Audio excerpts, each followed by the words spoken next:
Hello, it's Gary here from Rise of the Gay Cinephiles. Throughout our video nasty season, a trigger warning will be in place for sexual assault, animal cruelty, graphic violence, racism and other forms of bigotry as we discuss these films from a very different time. It may not apply to all of them, but it's best to keep the trigger warning here just in case. Enjoy the episode.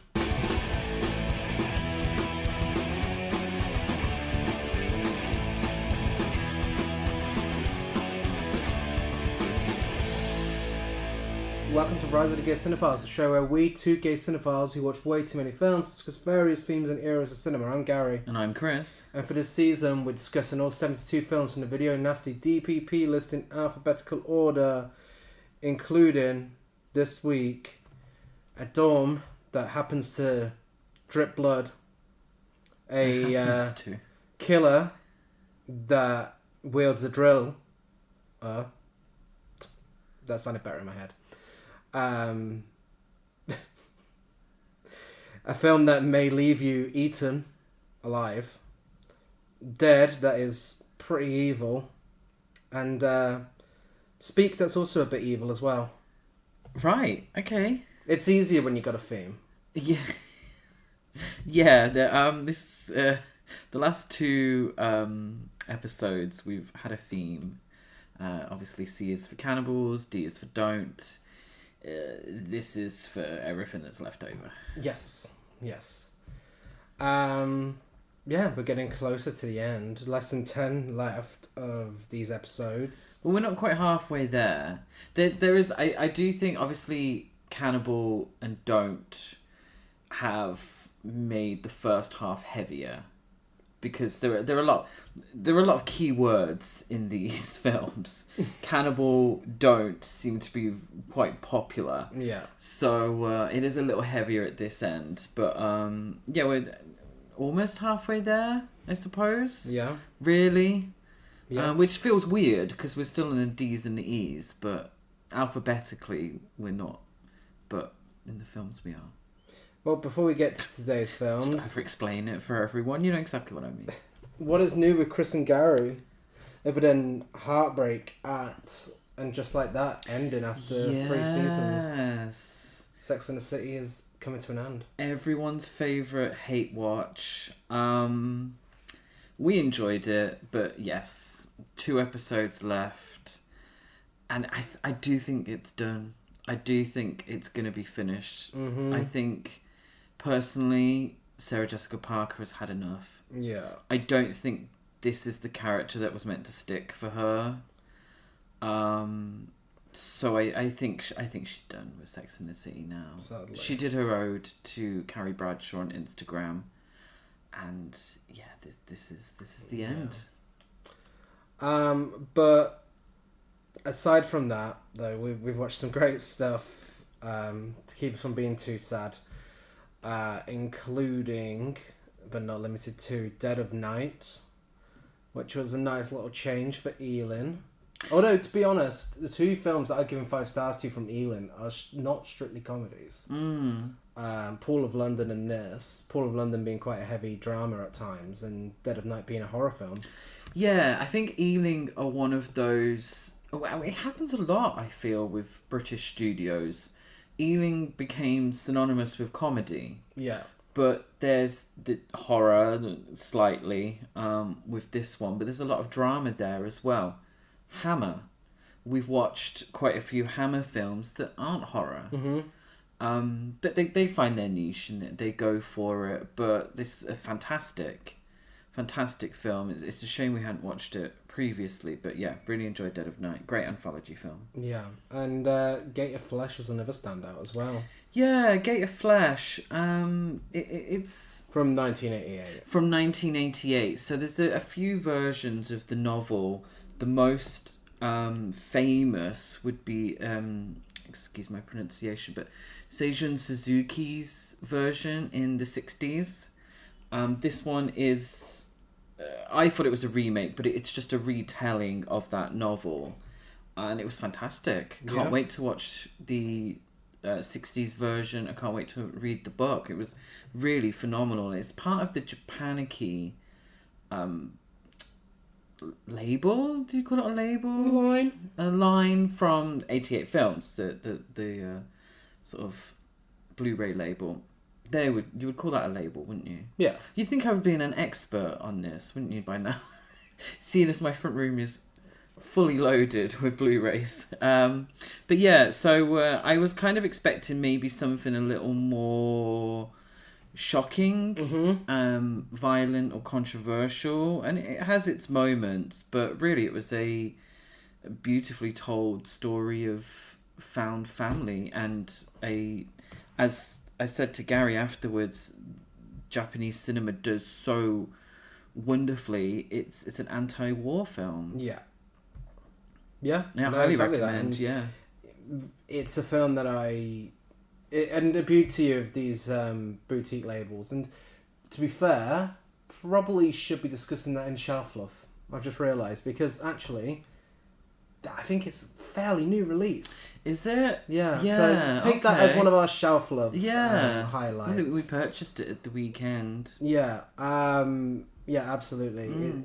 The beauty of these boutique labels is that they bring you a lot of films that you may never have heard of otherwise. And a lot of people have asked me recently where I hear of all these random films. And it is mostly through these labels. Yeah. They always... Yeah, it's fantastic. And of course, we're going to mention another one today that's sent us a little something for Shelf Love. But they all should just keep doing what they're doing and keep giving films releases that deserve releases. Well, for example, Gate of Flesh, that's the first time that was available outside of Japan. Yeah. So it's the only time that's ever been available for us to watch. Yeah. So, more power to them. I they're the kind of Blu-rays that we love to collect, that we take very seriously. Yes.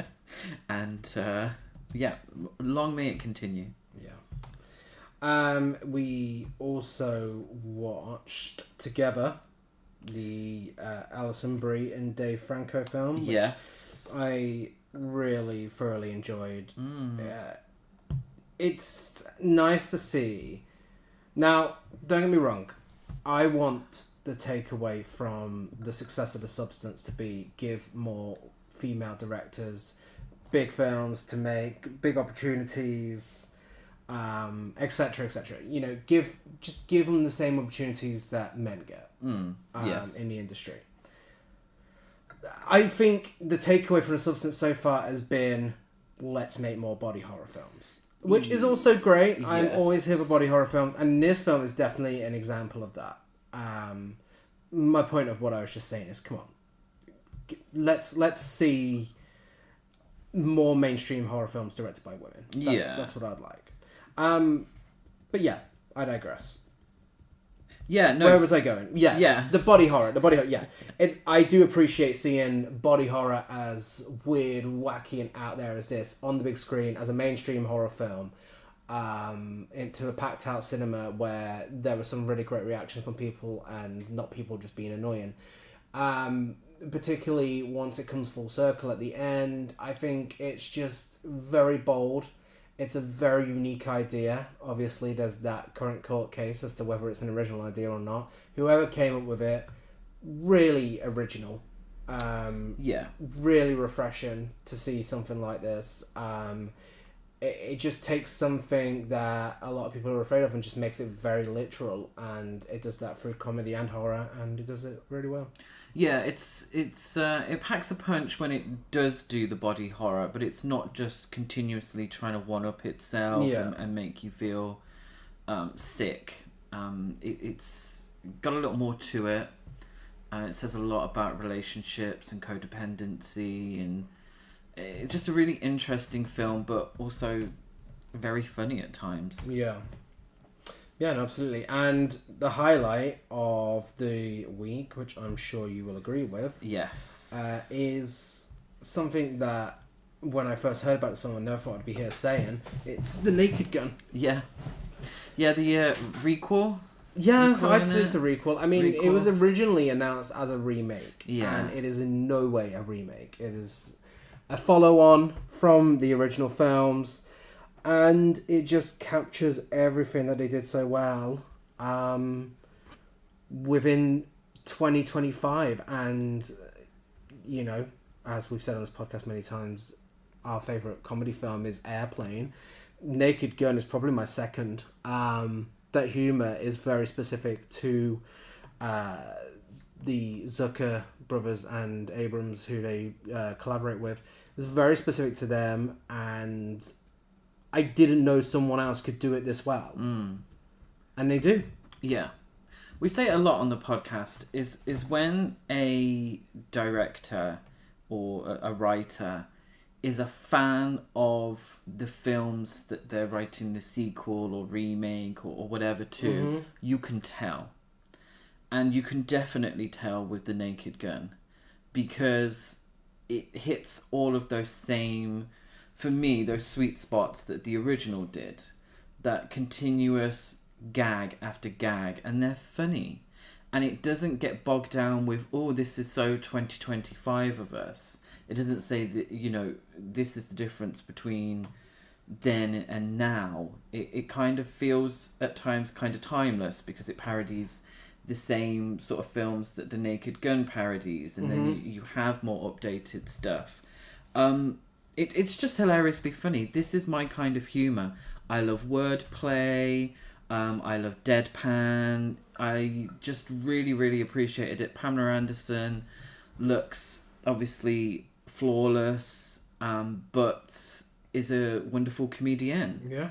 Liam Neeson does deadpan just well.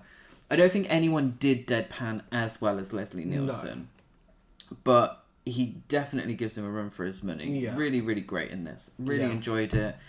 Absolutely laugh out loud, hilarious. Gary, there's a particular moment in the film where I thought Gary was going to need a little bit of oxygen. And honestly, a sequence involving a snowman, that is one of the funniest things I've ever seen. Go and see it. Don't have that initial thing that I had of, Naked Gun in 2025, Liam Neeson. It is worth every moment of your time. And it's only 85 minutes long. Yes. That's the thing. When you're getting a gag, not even a gag a minute, a gag every 10 seconds, anything longer than, say, an hour and a half would be too much. Yeah. Perfectly. And obviously we are in 2025. People think that a film has to be 2+ hours. It doesn't. No. This is a perfect example of that. Absolutely. And for Shelf Love this week, the section where we highlight specific new releases. Again, Gate of Flesh, go check that out. But also When Evil Lurks, which we were sent by AIM Publicity and Second Sight Films. It's been given a big, fancy Blu-ray and 4K release. It was initially released on Shudder, and I do remember it getting a bit of a reputation back then for how brutal it was. It's from the director of Terrified, which I love. And yeah, When Evil Lurks is just a really bleak, brutal, upsetting, disturbing film. Possession films, there's no shortage of them. There's always one available whenever you need one, a new one. And a lot of the time they get bogged down in trying to copy The Exorcist, or maybe even one of today's films, The Evil Dead.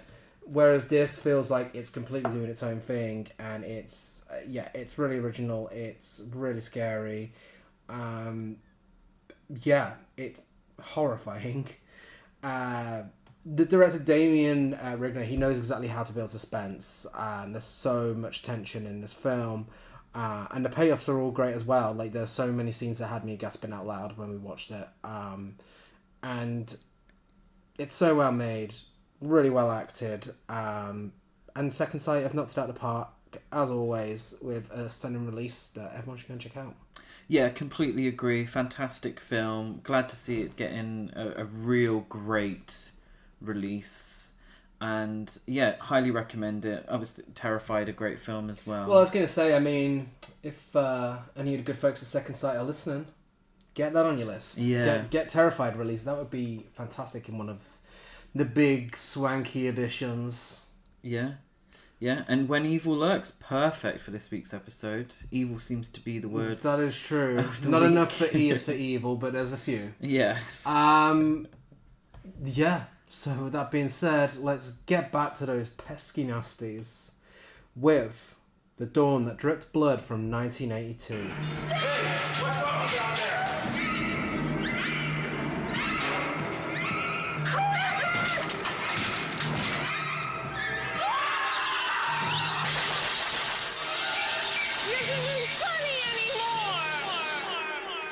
The dawn that dripped blood, where the only thing you'll learn is how to die. The dawn that dripped blood, rated R. AKA Pranks, Death Dorm, The House of Blood, Bleeding Apartment, The Mystery of the Dormitory, Bedrooms Dripping with Blood, The Blood-Stained Mansion, Bloody Walls of the Student Dormitory, The House Where Blood Falls, or Tode's Trauma. Now that didn't have... I tried to... No, I tried. That is just what it Tode's is. Trauma, which I quite like, but I wonder what that means. I read it as Toad's Trauma, and then I just thought of Toad from Mario, Okay. going for a traumatic time. And the original title was The Third Night. Yeah, I like pranks, but it plays such a small part in the film to the point that it's like maybe It's a bit with of false something advertising, like I felt. the Sorority Row remake, for example, where like that's fully based on a prank gone wrong. Yeah. Pranks would be great for that. But yeah, The Dawn That Dripped Blood is also a very good title. I love The Dawn That Dripped Blood. Yes. I quite like Bedrooms Dripping with Blood. Yeah. I like it when... There's not actually that much blood in the film, let's be honest. No. I like it when a Canadian and American slasher films have names that could be mistaken for giallos. Uh-huh. So, I do. But I'm going to go with The Dawn That Dripped Blood. It's written and directed by Stephen Carpenter and Jeffrey Obrow, and co-written by Stacey Gocchino, I think that's how you pronounce that name. Starring Laurie Lipinski, Stephen Sachs, David Snow, and Pamela Holland. And it's about 4 college students who are stalked by an unknown assailant while staying on campus over the Christmas holidays to help clear out a dormitory which is to be demolished. That's right, it's a Christmas film. Yeah. Or a group of college students stay behind during the Christmas holidays and are stalked by an unknown assailant. They, of course, blame the oddest guy that they know. Or, in other words, the only character that we can successfully differentiate from the others. This is true. This is true. Yeah, you're going to see this on Christmas lists. It's not a Christmas How do we film. know it's Christmas? There is, 2 Christmas trees. You don't even get that. Barely There's that. Christmas lights and tinsel every now and then. Oh, This is clearly filmed in summer. yeah. This is not Black Christmas. This is more of a summer slasher film than some of the actual summer slasher films. This could have been the summer holidays. Yeah. Rather than Christmas. It wasn't prosecuted. My favorite subgenre is slasher. Mm-hmm. In the horror genre. Yes. Okay. A lot of my favorite franchises are slasher films, slasher adjacent, and I'm always willing to support a new slasher film, no matter how bad or good it looks. The Stranger Chapter 1, I'm looking at you. And I find a lot to forgive. I find a lot of enjoyment. I look for my own things because I also enjoy a lot of the melodrama that comes with slasher as well as the inventive kills and stuff. Mm-hmm. I really like this film. Okay. But let me tell you something right now. I've watched it twice, and I'm so grateful I have notes, because if I didn't have these notes in front of me, I'd have forgotten everything that happened right now. Yeah. It's so strange. I really like this film. Whenever I watch it, I really enjoy it. But it's so forgettable. Yeah. So famously, probably more famous than any other horror genre, slasher films have a set sort of points that they hit throughout the film. Famously parodied in so many films, including Scream. Yeah. So to be memorable or feel different or to get that coveted 5 stars and a love heart from me, you need to give me something different. You need to give me something a little more. Now, it can be incredible special gore effects. Mm-hmm. It could be really interesting characters. It could be a perspective or a slant that feels different to other slasher films, like Slumber Party Massacre with its more feminist stance. This plays it right down the middle. It's we watched another film over the weekend called Influencer. Yeah. And after we watched it, we both looked at each other and said, that is the epitome of a 3-star no love heart film. Because it just plays it right bang average. Yeah. Right down the line. I don't hate it, I don't love it. That's how I feel about this. And why I struggle to remember any of the finer details. Because everybody does kind of look the same. There's no real great kills, but there's some good, interesting moments. I mean, Joanna's the biggest standout for me. Yeah, I love she's the Joanne. final girl. The final girl's always going to be maybe the most memorable character. Yeah, she's far too good to drink whiskey out of the bottle, and she is refusing to run around being a waiter for Tim when she's introduced. She's an organised queen who gets shit done. Yeah. She is, the strong She's a bit of a female feminist lead. icon as She well, is. because she doesn't want to live with her insecure boyfriend. She knows that he's only inviting her because he's insecure about their relationship. She knows exactly what's going on. In hindsight, maybe should have went with him, considering people died. But you know, I like when our final girls stick to their guns. And she's also an ally as well. She makes sure there are pride flags hung in every corner of this fucking dorm. There are a lot of rainbows. So yeah, she said gay rights and final girl, and she ain't waiting around for no man. But I mean, the fake out, because we get a fake out twist. Obviously, we don't talk about twists a lot on this podcast, and we won't spoil it for you. Go, it's still worth a one-time watch. But it does have a fake out twist, which is so predictable, and the final twist is so predictable. And I think that's probably because of the pacing as well. Like, there's certain things that, like, you know, when something happens at this point, it means, no, that's not the actual killer, and so on. It's like, if it was tighter, then it could have been better. As for the kills, though, I think they're really good. I mean, one of the first things you see is a man's hand being graphically sliced in half within the first few minutes. Yeah. The score is very much Psycho / Friday the 13th. It wasn't Reanimator. prosecuted, but it should have been by Bernard Herrmann for that score. Yeah. It's definitely going for Psycho. They decide the 80s composers just woke up and they were like, I'm going to do Psycho. I'm surprised Reanimator, whoever did the score for that, wasn't sued either. Best kill, though, is by far the drill to the back of the head. Yes. I yes, think. that is true. That's probably the most graphic, actually. Yeah, definitely. Oh, another theme throughout this episode. There we go. We watched this, then we watched Driller Killer, and then we watched Together, and it was a triple bill of drills being used as weapons. Yeah, power tool special.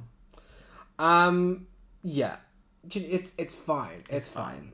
I rated it slightly above fine, but that's purely for my Queen Joanne. Yeah.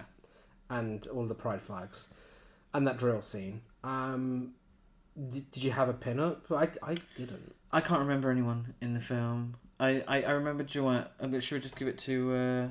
Do you know what, Joanne? You can have it, girl. Yeah. You deserve it. Yeah, because I genuinely... All the men look the same. Yeah. Not to... Well, the only one that looked different because he was meant to be the red herring. This, excuse me, is that a spoiler? Oh, well, the strange guy that definitely killed people because he looks ever so slightly odd, i.e. has curly hair. And maybe... well, I don't even think he... had a few more pounds than anyone else. No. I think literally his hair was a little unkept. Like, okay. Well, it has an IMDb rating of 4.9 out of 10, a Letterboxd rating of 2.7 out of 5. I gave it 3.5 out of 5. I give it 3 out of 5. And did it deserve to be on the list? Why do we think it's on there? She was genuinely just closing her eyes and picking names at this point. Or Mary Whitehouse. Oh, Mary Whitehouse. This is... No. It's not even close. Well, obviously it's the drill kill. Yeah. So anything involving power tools. Yeah. Also, prominently on the VHS as well, was a baseball bat with nails through it. So what they were afraid of was people imitating the films. So if the kills were using stuff that was readily available to the common man, who the fuck is a baseball bat not in the Dusty UK? Rhodes, but to the common, well, they'd use a cricket bat, wouldn't they? But it was easily imitated because every working class person was a moron, apparently. Then yeah, so I suppose that's why it was on the list. Did it deserve to be on the list? No, it didn't. But you know what? It has a life now, thanks to the list. And those Christmas lists. Well, yeah. If you type in Christmas slasher, it will come up. Next up, we have the notorious The Driller Killer from 1979. See Jimmy Lane as Reno Miller, a man driven to the very edge.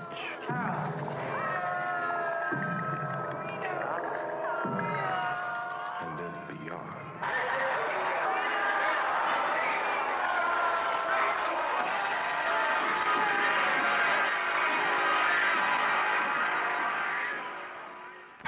The driller killer is coming. Just a window. AKA the drill killer.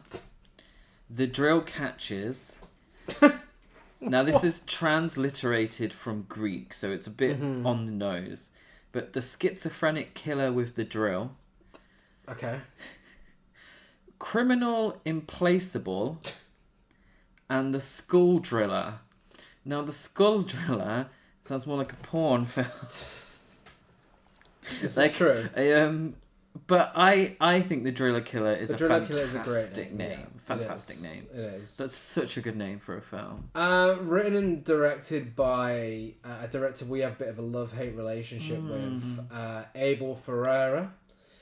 Written by Nicholas St. John, starring Abel Ferrara, Carolyn Mars, Baby Day, Harry Schultz, and it's about an artist who slowly goes insane while struggling to pay his bills, work on his paintings, and care for his 2 female roommates, which leads him taking to the streets of New York after dark and randomly killing derelicts with a power drill. A troubled artist decides to dabble in some seriously troublesome behaviour, including drugs, murder, and the purchase of a rather garish pair of bright red trousers, straight out of a New York rock band in the early 2000s. I'm looking at you, The Strokes. Yes, talk about a literal red flag. It's indie sleaze meets actual sleaze. He's dressed throughout the whole thing like a member of The Strokes. He is, and he kind of looks like that piece of shit from The Burning. The final boy. Oh yeah! Oh god. Which instantly made him more annoying. Yes. And not just because of more annoying because of that, and not just because of how he eats fucking pizza. Let's discuss the elephant in the room with this film. I fucking hated this film. Yeah. The first time I watched it. Back in the day, I watched it and I hated it. Yeah. I thought it was dull. I thought it was boring. I thought it was pretentious. I thought the exact same. We rewatched this. I was dreading rewatching this, and I really enjoyed it. Yeah. It's got its issues. It's not perfect, but I enjoyed the hell out of it. It was one of his best films. Second view, yeah. No, we do have a love-hate relationship. I still think his best film is King of New York. Yeah. That's a fantastic film. And which one did we hate? 2 of them. The Addiction. Siberia. Yeah. Oh, and The Addiction. Yeah. Hated that. But really enjoyed this. So let's talk about this one. Yeah, so this could have easily escaped the Video Nasty list. It was prosecuted. And it's prosecuted because of the fucking VHS cover. which features a very bloody close-up of a drill going into a man's head with lots of blood. It was featured in video catalogues and received many complaints as a result. The film was banned in the UK until 1999. I remember my dad owning this when it was released in 1999, and that cover was there. And I guess I always had a picture in my head of what the film was. And I think that's why I was so disappointed when I first watched it, because it wasn't. It wasn't. It was more artsy. It was steadily paced. But I think it's really fucking good. Yeah, it depicts the kind of New York City that we've come to appreciate. Because we've watched... there are a lot of films set in New York City. We've watched a lot of them. We love them. Mm-hmm. You know, we were literally talking about Sex and the City earlier. And there's a great divide between the depiction of New York as the best city in the world, and the depiction of New York that you're probably going to get killed on your way home.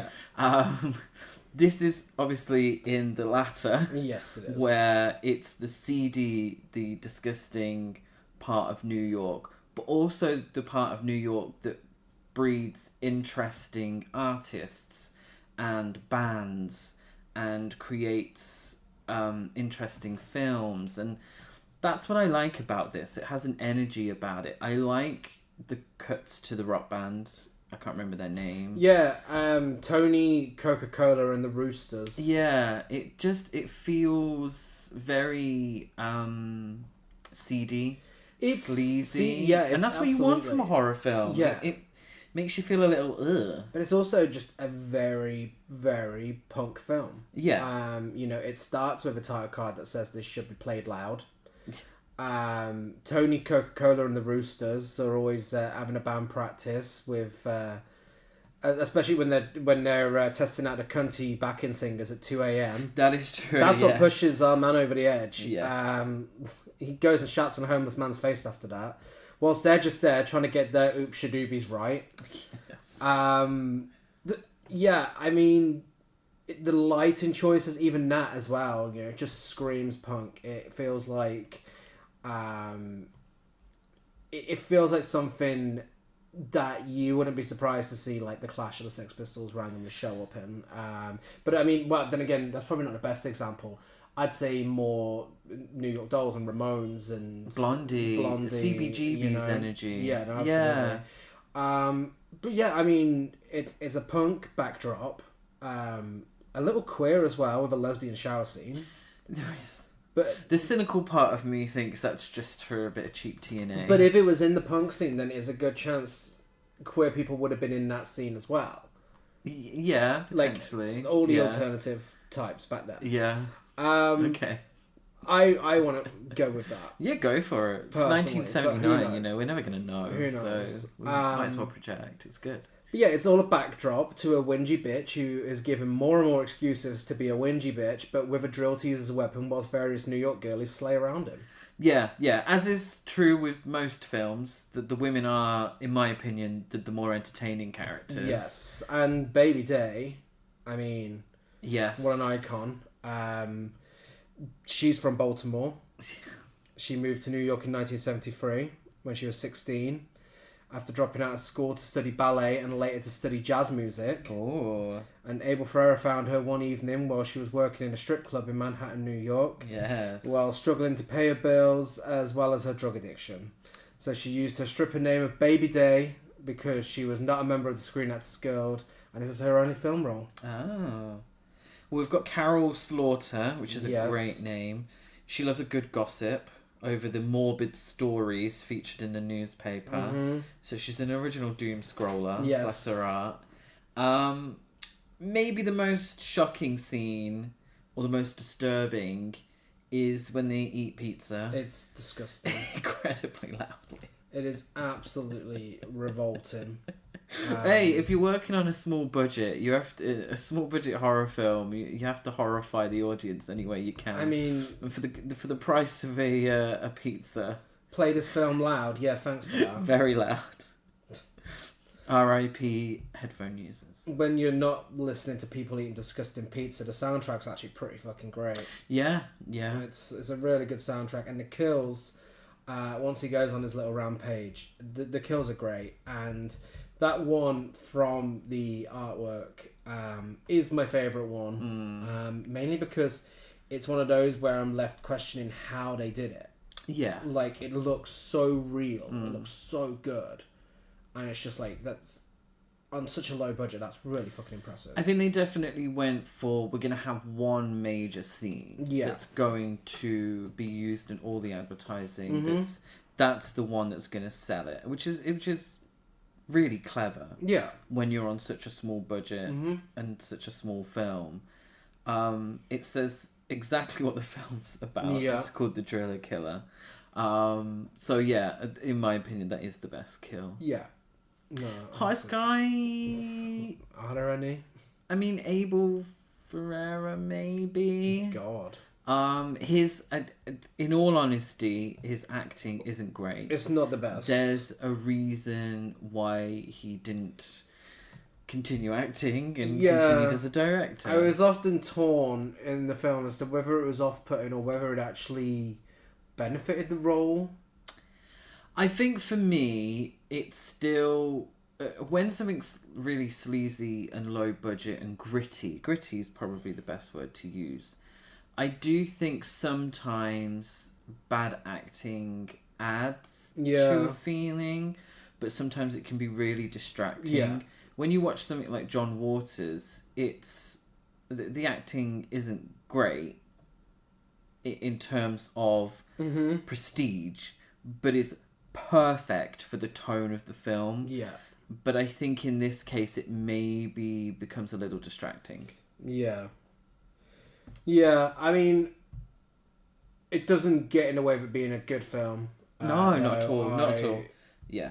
Obviously, Abel Ferrara would go on to channel one of some great performances out of people, including one of Madonna's best maybe Madonna's best performance of all time. So good on him for that. If only he could use that same magic on himself. Well, he doesn't need to now because he has the budget. It has an IMDb... Oh, by the way, much like Cannibal Apocalypse, do we think this is another Taxi Driver ripoff? Yeah, massively. Yeah. IMDb rating 5.2 out of 10. Letterboxd rating 3.1 out of 5. 5 point bloody hell. I know. That's impossible. Interesting divide there between IMDb and Letterboxd for this one. Yes. I think it says a lot about the difference between people who primarily use IMDb and people who primarily use Letterboxd.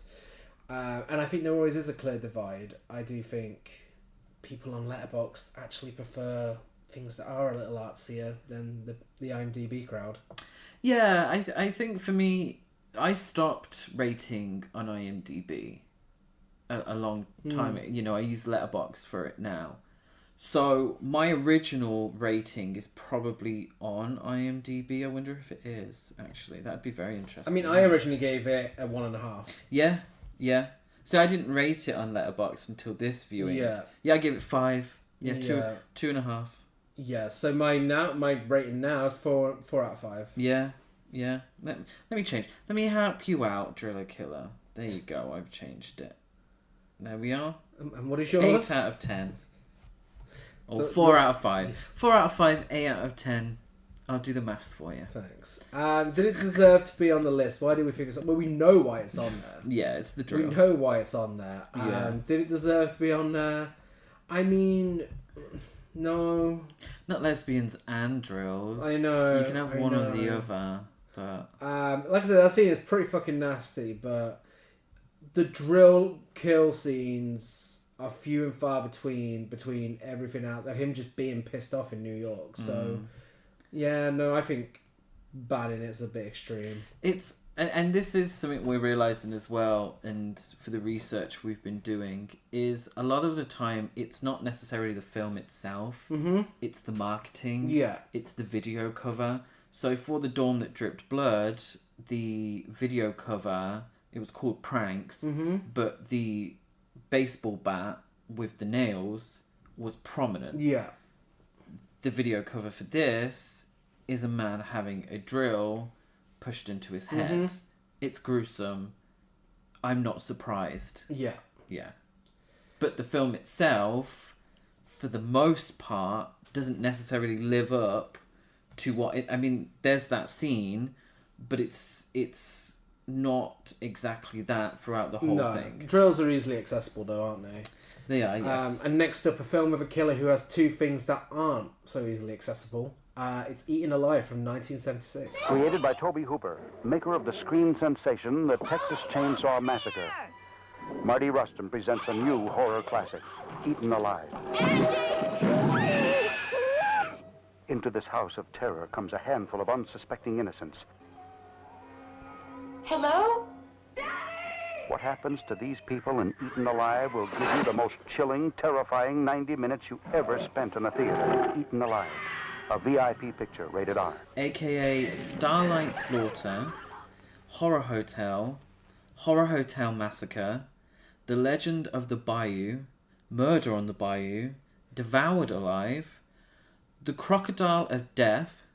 Now, this is a Mandarin alternative title, Cannibal Holocaust, Chilling Obsession, In the Jaws of the Crocodile, The Inn of Terror, The Motel Near the Swamp, Devil's Swamp, Crocodile, Brutes and Savages, Bloodlust, and finally Death Trap, Night of the Beast. That's a hell of a lot of alternative titles. I find it's often known as Death Trap or Eaten Alive. Yes. I mean, I think Starlight Slaughter might be my favourite one. That's two Gem and the Holograms for me. Wow. Eaten Alive I don't think is my favourite. I would maybe go with Murder on the Bayou. Yeah. I quite like that one. Not Crocodile of Death. Not Crocodile of Death. Horror Hotel Massacre is definitely trying to play on Texas Chainsaw Massacre. It definitely is. Yes. And we have another genre icon directed by Tobe Hooper, hot on the heels of Texas Chainsaw Massacre. Written by Kim Henkel, Alvin L. Fast, and Marty Rustin. Starring Neville Brand, Mel Ferrer, Carolyn Jones, Marilyn Burns. And it's about a psychotic redneck Judd who... a psychotic redneck Judd. Like there's many people who match that description. Psychotic redneck Judd owns a dilapidated hotel in rural East Texas where he murders people who upset him or his business and then feeds their remains to his large pet crocodile in the swamp beside his hotel. After the success of Texas Chainsaw Massacre, Tobe Hooper uses his bigger budget to deliver a bigger cast, bigger kills, bigger wigs, and a crocodile. Yes. And he didn't get himself prosecuted. No. No, this is not prosecuted. Tobe Hooper needs to learn to get on with people on film sets. Yes. According to the makeup artist, Craig Reardon, cinematographer Robert Caramico directed several scenes due to creative differences between Tobe Hooper and the film's producers. Yeah. I think he does have a history of just not getting on with people. He does, because there's also the whole poltergeist thing. But it was adapted for the screen by Texas Chainsaw Massacre co-writer Kim Henkel. Who I also think he ended up falling out with, didn't he? Yeah. The plot is very loosely based on the story of Joe Ball, also known as the Bluebeard from South Texas, or the Alligator Man, who owned a bar with a live alligator attraction during the 1930s in Texas. During this time, several murders of women were committed by Ball, and the legend is that he would dispose of his victims' bodies by feeding them to his pet alligators, but it was never proven that the flesh found in the pit was human. Joe Ball committed suicide at his bar on September 24th, 1938, when he was about to be arrested by the police in connection with the murders.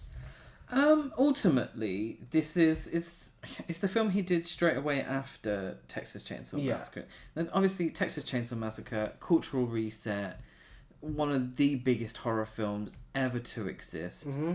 Stone cold classic masterpiece. You're gonna do comparisons. I think it holds up quite well. Yeah. In comparison to Texas Chainsaw Massacre, it's not going to beat it. Mm-hmm. But it does its own thing. Yeah. It's a little sleazier. It's a little more, you can tell there's a bigger budget. Yeah. It kind of tries to do a similar thing. Mm-hmm. The backwards, sort of small town horror. Yeah. It's a sweaty film. It's a foggy film. I think the themes are carried over. Yeah, yeah. Oh, it's Texas as well, isn't it? Yeah, Yeah. of course. I think it does a good job. Yeah. I think it plays into the humour as well, and then we would see that even more in Texas Chainsaw Massacre 2. So you can see the progression because famously Texas Chainsaw Massacre in Tobe Hooper's head was somewhat of a black comedy. I don't think it was in my head or anyone else's who watched the film. So he was a little disappointed that part of it was lost. So we get a little more of that. But I think it's a very sleazy film. It is. It's very gritty. Yeah. It's very intense and I think a bit influential as well. I mean, there's a line of dialogue that is repeated in Kill Bill, and it is also clearly an influence for X. Yes. As well. Yes. Especially with the crocodile thing, which in this is a 16, 17 foot long mechanical model of a Nile crocodile. Yes. There was a 3 foot long version that walked, used for miniature shots of the crocodile under the hotel. The submerged crocodile model was damaged late in the film after being left in the artificial pool for over 48 hours, where water seeped into the rubber foam, covering, giving it a larger bloated appearance. It had to be dried out for several days before filming resumed. I hope it still exists now somewhere in a museum. I would like to see that. But yeah, the thing is, the marketing for this film is, the big thing is this killer's got a scythe and he's got a fucking crocodile. Yeah. But the crocodile is probably the least threatening thing in the fucking film. Like you gotta get close to the oh my god, wow, that was a slip up. Not the crocodile. The crocodile. You gotta get close to the crocodile for it to kill you. The men in this film are gonna come to you if you don't go to them. So I feel like they're the scarier part of the film. Yes. Like even Robert Englund, he's really creepy as Buck. Yeah, really. Yeah, he is. Years before Carl Richards. Yeah. Before Halloween. Before the nose jobs. Gareth. Alleged. Before she stole a house and. But yeah, it's definitely one of those where I feel like it's talking about class in the same way that Texas Chainsaw Massacre did. It's a very good companion piece to Texas Chainsaw Massacre. And Tobe Hooper knows how to create those really horrible, dangerous, unsettling characters, and he does it so well. These characters could have been in Texas Chainsaw Massacre, and you wouldn't have known a difference. It's very mean spirited, but it is a great film. Yeah, it occupies that space. It's not based on Ed Gein, but Texas Chainsaw Massacre was. And so was Psycho.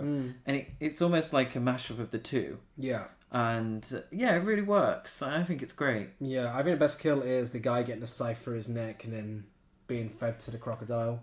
I mean, most of the kills here are someone getting hit by Judd and then fed to a crocodile, but the one where you get the scythe through the neck, I think that is the gore that people thought they saw in Texas Chainsaw Massacre. Yeah, that's the William Finley kill. Yeah, absolutely. Love that kill. I'd be surprised if you've got a pin-up for this. Everyone is made to be so disgusting and sleazy. Hear me out. Yes. Are you going to say Robert Englund?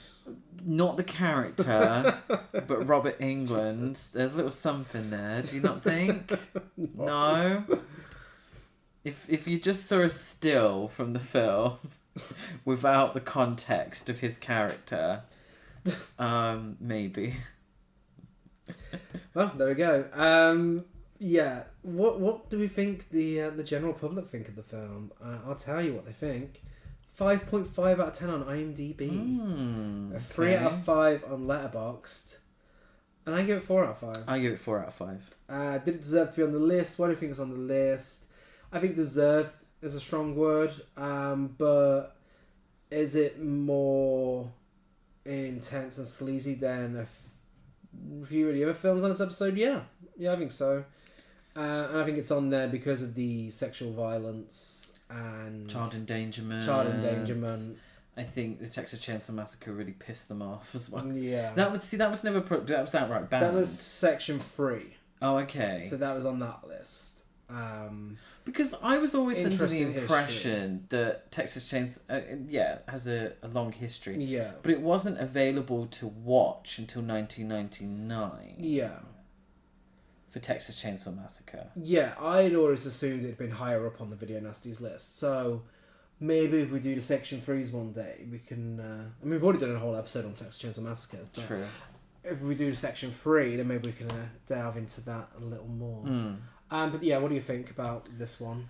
Do you think it deserved to... Yeah, I think so.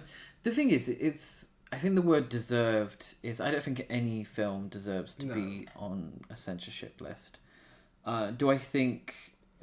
can I think of a reason why? Yeah, absolutely. Yeah. It's really sleazy. It's gritty. It's... I mean, the scythe, maybe someone could find a scythe. No. Somewhere. No one can find a scythe or a crocodile anywhere in the fucking Not UK. a crocodile, but a scythe. I mean, scythe, they...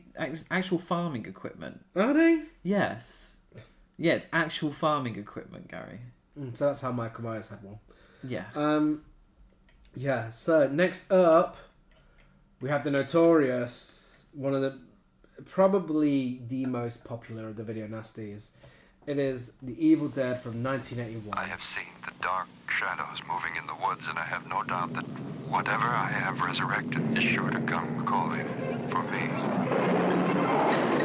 It was the woods themselves. They're alive. Evil Dead. They got up on the wrong side of the grave. Evil Dead from New Line Cinema. Starts Friday at these theaters. Check your newspaper for times. AKA Diabolical. Oh. Dance of the Devils. The Death of the Demon. Angry Corpses. The Devil's Awakening. Into the Woods. Book of the Dead. Evil Spirit. Infernal Possession. Forest Spirit. Heaven Woke Up. And Spirit of the Woods. I mean, The Evil Dead is... Yeah, Evil Dead is a fantastic name for a film. It's written and directed by Sam Raimi, another genre icon, starring Bruce Campbell, Ellen Sandweiss, Richard DeMonico, Betsy Baker. It's about 5 friends who travel to a cabin in the woods where they unknowingly release flesh-possessing demons. Yes, a group of friends travel to a creepy cabin in the woods where one by one they fight the urge to wear bad Mrs. Doubtfire wigs and kill each other. This is true. Let's delve into this. This is a big one. So Sam Raimi, Bruce Campbell were friends from high school, where they made many Super 8 films together, and they would often collaborate with Sam's brother, Ted Raimi. So I don't think Ted Raimi counts as a Nepo baby, because he's been there from the beginning. Who knows? Campbell became the actor of the group, as he was the one that the girls wanted to look at. Let's be honest, he's the pin-up of this film. You think? Oh, do you not agree? Not the Scott, old Scotty, the Harrison Ford lookalike. Maybe. You know I love a bit of Harrison Ford. I suppose Bruce Campbell does have the monobrow in this one, doesn't he? He does. Bad taste in jewellery. Yeah. He's played brief parts and cameos in most of Sam Raimi's films ever since. They shot a film called Within the Woods to act as a calling card for his feature debut. It did the trick, and he was able to raise the $90,000 necessary to make the film.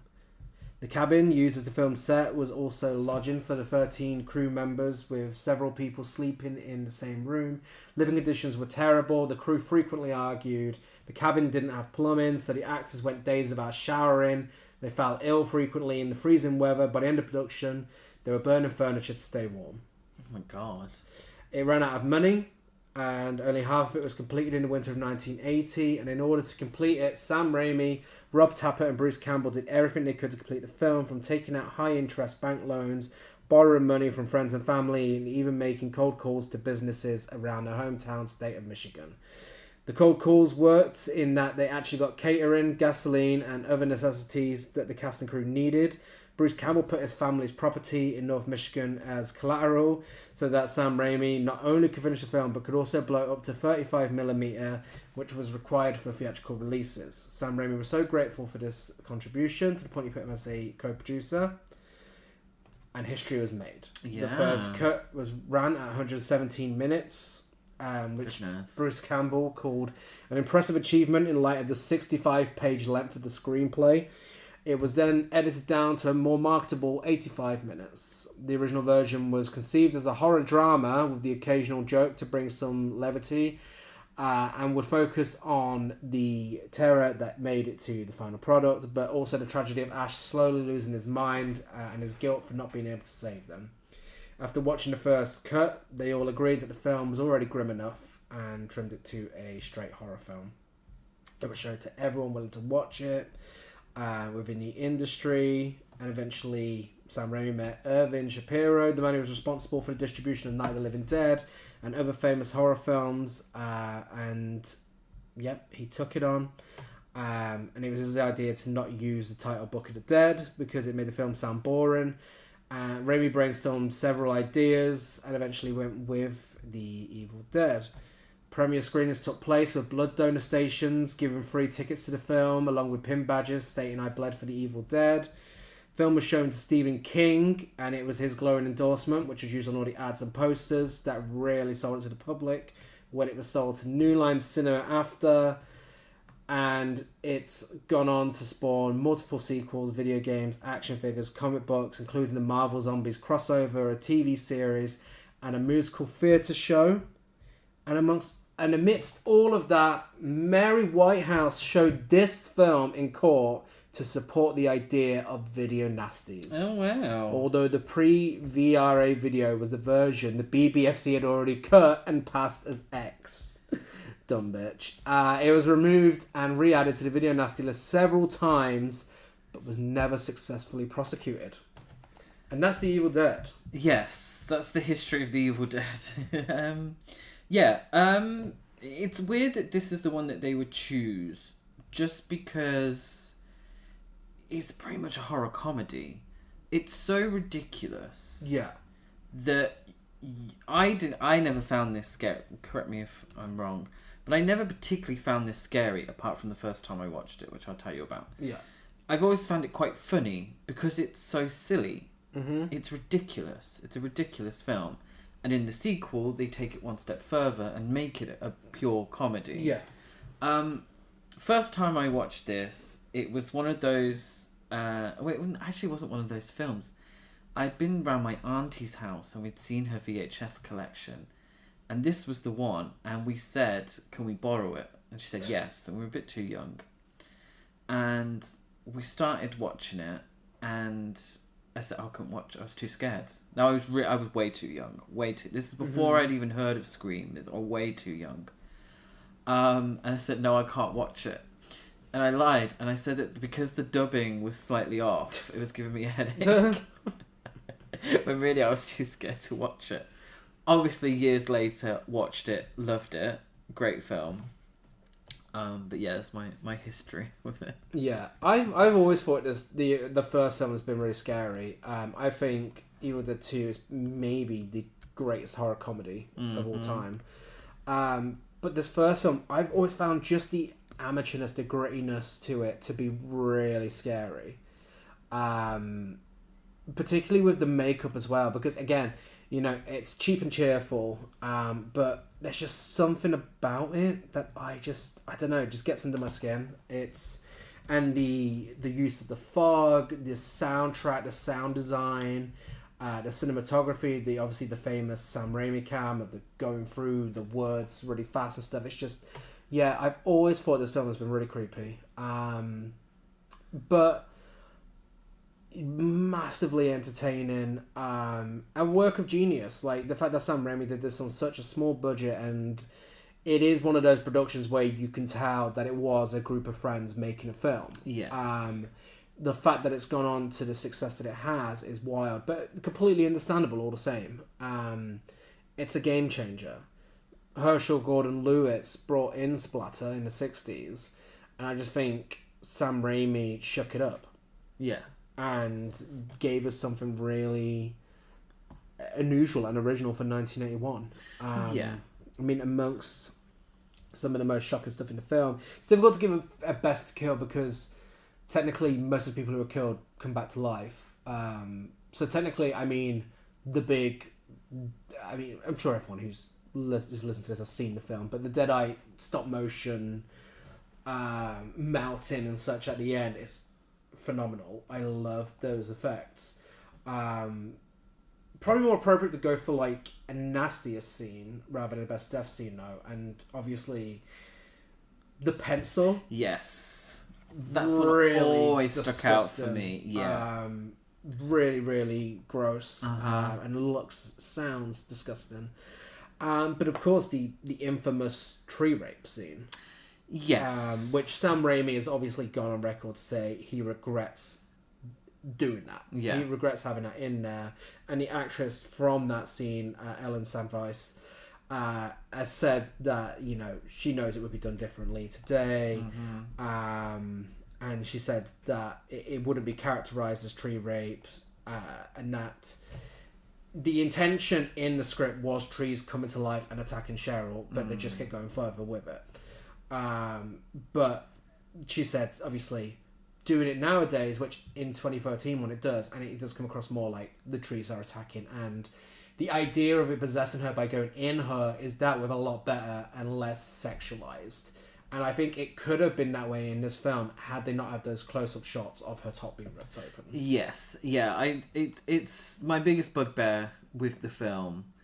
It's completely unnecessary. Yeah. It doesn't work because it's so different to the tone for the rest of the film. It was something I felt really uncomfortable with the first time I watched it, and on the most recent watch, it just shouldn't be there. Yeah, it just doesn't work for me. I love how the film also just it's like, this is what we're going to give you. We're going to give you gore. We're going to give you over the top. We're going to give you ridiculous. And what we're not going to give you is character development, really. We're not going to give you... they cut out all the dramatic stuff. Yes. We're not going to give you any themes apart from... Wouldn't it be really awful, but also really rad if we all got possessed and just started vomiting jizz everywhere and blood? And wouldn't it be really cool if somebody got decapitated midair? And it's like, yes, and that would be very cool to watch. Yeah. And I think with something like Evil Dead 2 and Army of Darkness, it's very obvious why they didn't make it on the list. Yeah. Not spoiling it for later on, but I feel like the later films would have had a chance. They would have had a chance, especially the 2013 one, definitely would have had a chance of making its way onto here, because I think that bit of humour is always in the films as they go on, but the last two really went horror heavy with it. But it's the beauty of this franchise is that there's never two films the same. It's, spoiler alert for what I'm about to tell you, I think it might be the only one, actually. Maybe. I'm going to say for now, but I might be wrong. But I think it's the only franchise where I've given every film 5 stars. Okay. Yeah, I love it. I watched it when I was far too young as well. When I was really getting into horror films, I remember I had a friend who refused to watch it because he thought the title was dumb. So at least your excuse was a little better. Would you count Within the Woods as part of the franchise? No, because then I can't say I give every film 5 stars. It's not official. It exists. Okay. But it's not canon.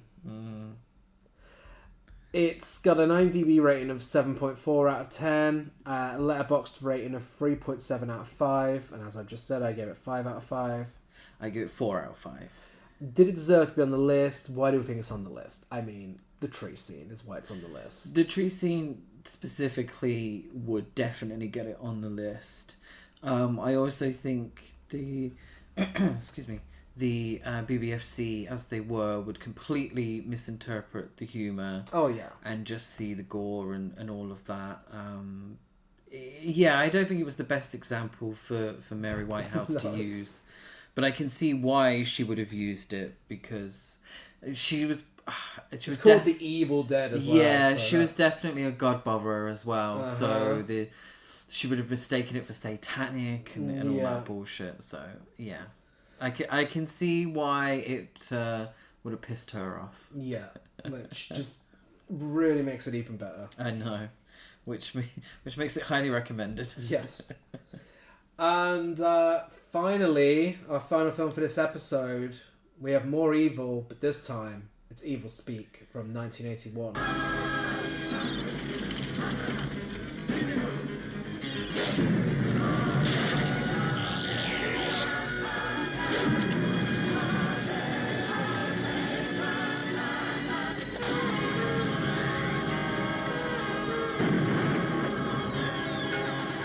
Evilspeak. Remember that little kid you used to pick on?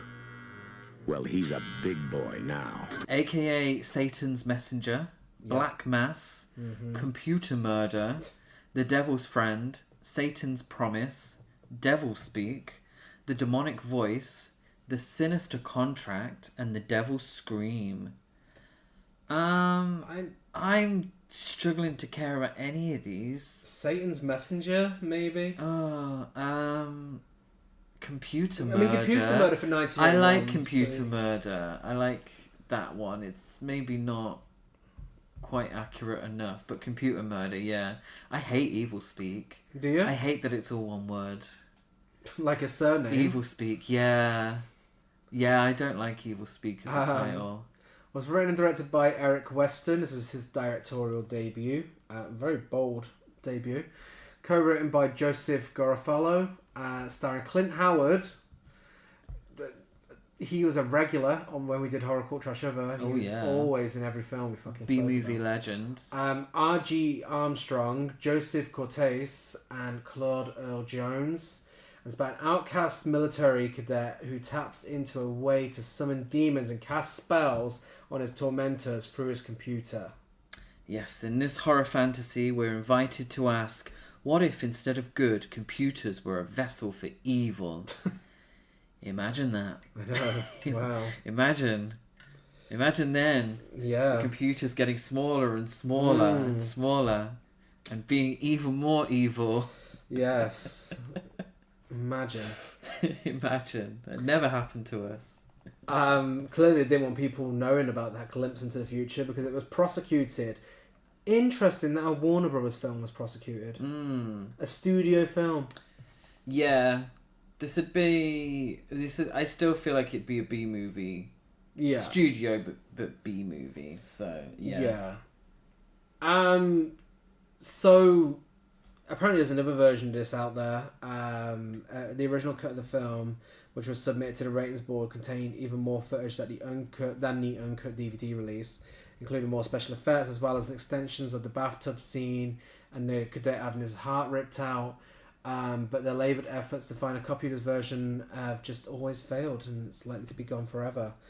It earned over $400,000 the first week of its release, quite a large sum for its time, especially since it was only shown in Los Angeles and New York.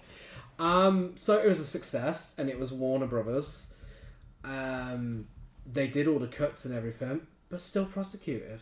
Really interesting, because in the grand scheme of things, and obviously we have a section where we will discuss this slightly later, but in the grand scheme of things, in comparison to a lot of stuff on the Video Nasties list, quite tame. But I think you may have brought something up. I think you may have been onto something here with this Mary Whitehouse God botherer thing, because this is a very satanic film. Yes, this is 80s was also the time in a satanic panic. Yes. So the playing the vinyls backwards, very much so. Yeah, the BBFC, Mary Whitehouse, absolute god botherers, would have hated the satanic part. There's also quite a bit of violence. There's one scene in particular, but we'll get into that. The film itself, it's all right. It's okay. I quite enjoyed it. It's like a male take on Carrie. It is. Yeah. The evil satanic computer stuff is a little perplexing. Quite interesting in the way it's very much a sign of the times. Yeah. And there's a retro enjoyability to how the computer is. Yeah. It's kind of meshes medieval stuff in there as well, which is fun. It's wild. This is one of 3 DVDs that my dad got with his first DVD player. The others were Jason Goes to Hell and Return of the Living Dead 3. Quite a random selection. But I fucking love this film. I think it is so 80s. So quintessentially 80s with the way it deals with the internet, with the satanic stuff, with Clint Howard somehow playing what I believe to be a teenager. Yeah. Strange sight. That is a really strange sight. Teenagers looked older because there's another teenager played by the guy who played the next door neighbor in that 70s show. Mm-hmm. And he looks like King Charles. Yes. Prince Charles at the time. And he looks way older. And then the teachers kind of look close to age as the student. It's the 80s. It was like that. Starts off a little homoerotic. Yeah. Quite a bit of male nudity. There's female nudity, but a little bit of male nudity too. The women in this film the woman in this film is bizarre. The cunty receptionist who she's always serving face, but she just has a thing for listening to boys getting spanked and steals Clint Howard's demonic book and wants to summon the devil herself. I mean, go diva, you know. Maybe not the listening to boys getting spanked part, but summon a demon. Treat yourself. Instead, she does reach a nasty demise, bless her. Yeah, probably the nastiest. Yeah. I think there are moments that really do stand out. I like the soundtrack. I like the score, the use of sort of medieval choral music feels really different in... It's not really a slasher film, is it? But an 80s horror film, that kind of music really makes it stand out. I thought the ending was a bit goofy. I thought it became a little cringe by the end. Oh, so I thought it was goofy. I completely agree. But in a good way. I thought that added to it. I just like that image of Clint Howard floating around, chopping people's heads off and making heads explode is so camp. I enjoyed the bullies calling Clint Howard a queer before immediately going to a rollerblade disco straight after. Yes. Nothing more macho than that.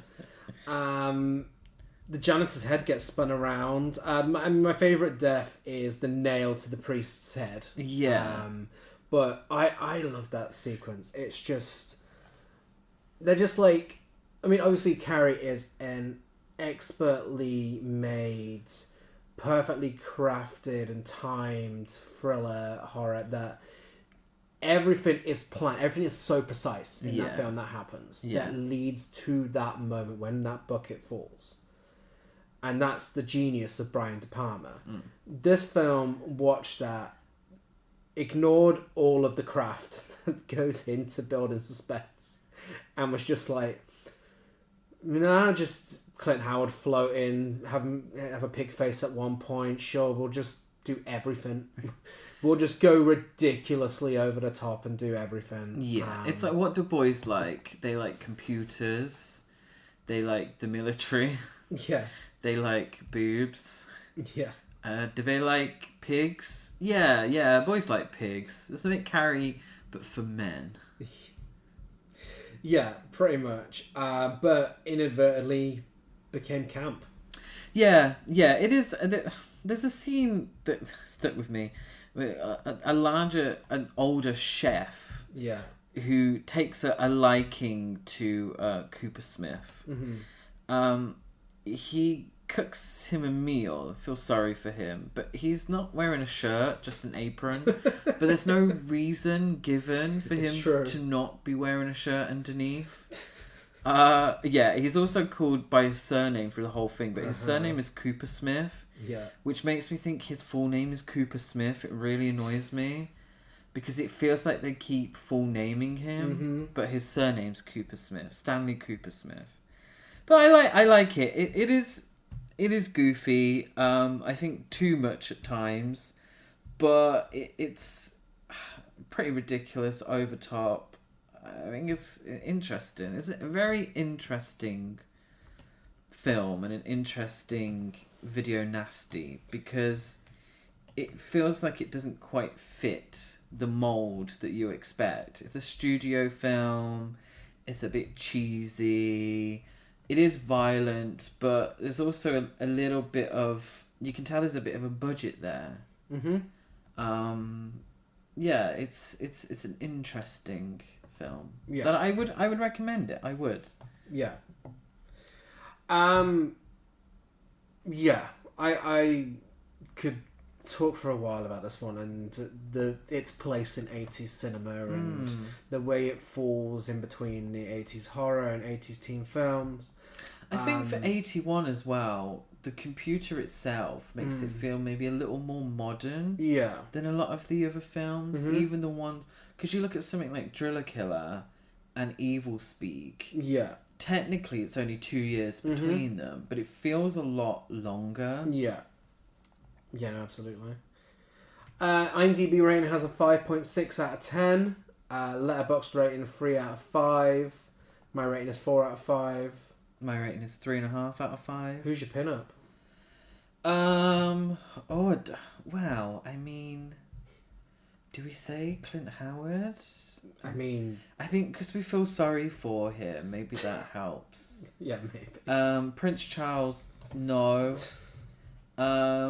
Oh, no, actually, ignore what I've said. The Reverend. Okay. Hot Priest. There we go. Yeah. Did it deserve to be on the list? Why do you think it's on the list? We've already touched on this. I mean, a pig tears a naked woman's insides out. Yes. So, I think... But aside from that... While she's naked in the bathroom. So, yeah. Aside from that, though... Yes. It is very heavy on its satanic subject matter. The satanic stuff. And the idea, really, ultimately, that we're on kind of the side of the guy who's made a pact with the devil. They're the one that we feel sorry for. We feel sorry for him. And the idea that people somewhat are getting their comeuppance at the end. Even maybe more than Carrie. Yes. Because Carrie is good for her, but there's a grey area. But in this one, it's like, no, they're arseholes. Go get them. Yeah. Everyone's a dickhead. Use Satan to kill them. We're on your side, buddy. Yeah. But yeah, that is it. That is episode 6 of our journey through the Video Nasties DPP list. And we'll end it with what we think would have been on the Video Nasty list. If it was still a thing today, thank God it's not. So for this week's That Could Have Been a Nasty, I'm going to go really easy and I'm going to give you Evil Dead Rise. Yeah, very violent, very bloody. Yeah, they would have hated it. I'm also going the Evil Dead route. I'm going for a Cabin in the Woods film. Cabin Fever. Yes. They would have detested this. They would have. You can find us on all social media by searching the name of the podcast. And if you could go give us a rate, review, and subscribe wherever you listen to this, we'd be very grateful. Next week, we'll be back with Faces of Death, Fight for Your Life, Flesh for Frankenstein, Frozen Scream, and The Funhouse. Another Tobe Hooper film. The Fs. Yes. Rated F for fun. House. Maybe. I don't think. I think some of them are... Yeah. Yes, Faces of Death, fun. by the way, for the younger generation, is an original film. Not the Charlie XCX remake that's coming out this year. Yes. We'll back. What? Well, I feel like these from what we know, what I know of them, I haven't seen them all, but I think this might be a difficult episode. It's going to be a rough one, I think. Yeah. We'll be back at the same time in the same place with more Nasties in 2 weeks' time. Bye.